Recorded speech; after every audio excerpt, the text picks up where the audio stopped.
Today we're going to be doing a little experiment with density. I know this isn't what I normally do, but I just thought this would be fun. I got 4 things here. I got water, olive oil, a stick that I got from outside, and a coin. And, so what's going to go on, what we're going to do here, we're first going to pour the water in here. In a cup, and you can see the water down there, and get olive oil, and then you pour that on top,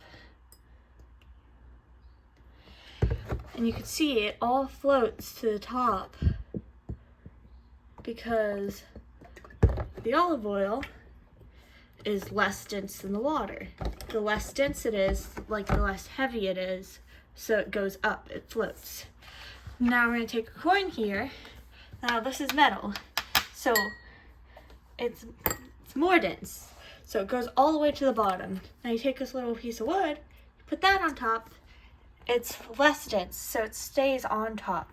So what was happening here is the water's density,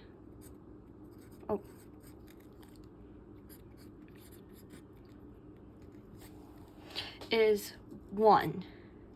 Okay, so that's the water's density, 1.00, right?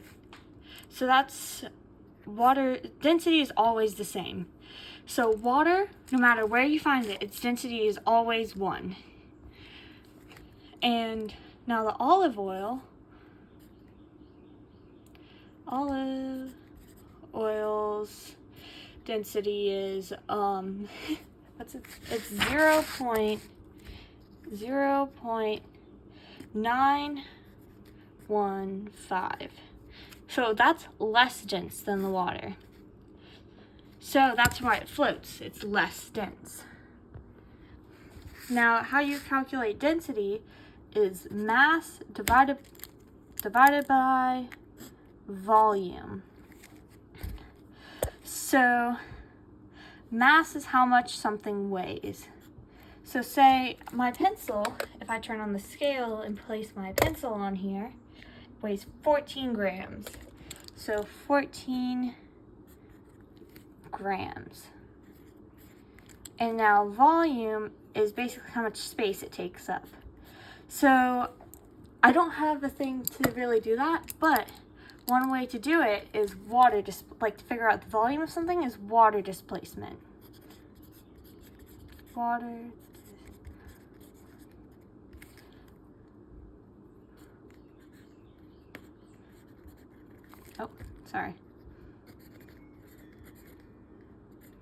Water displacement, which basically you take a thing of water, say this is my cup, and now let's say it's originally here. And once you put the thing, that's definitely a straight line. That's not even.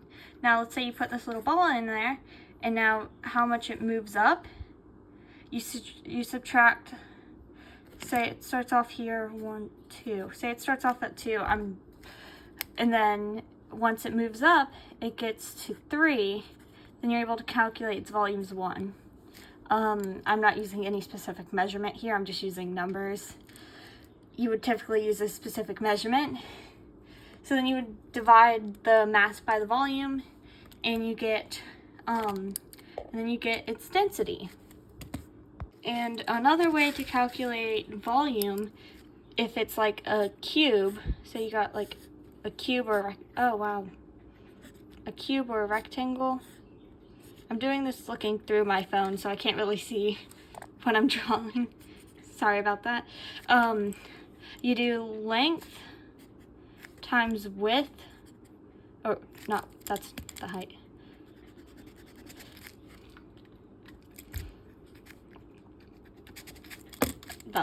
Width is width and times height. So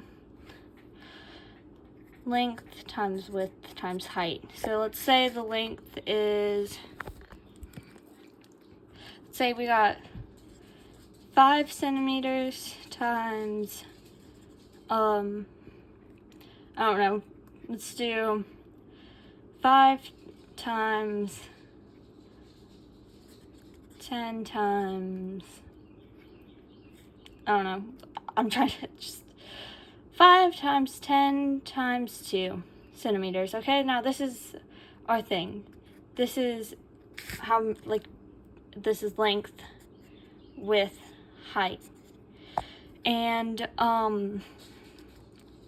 so now 5 times 10, that's 50. 50 times 2 is 100. So it's 100 cubed. 100 centimeters cubed. And, so that's another way to calculate volume if it's a cube or a square. Rectangle, sorry. Cube or rectangle. So yeah, that's density and ways to calculate it, mass and volume. Yeah. I hope this helped. Bye.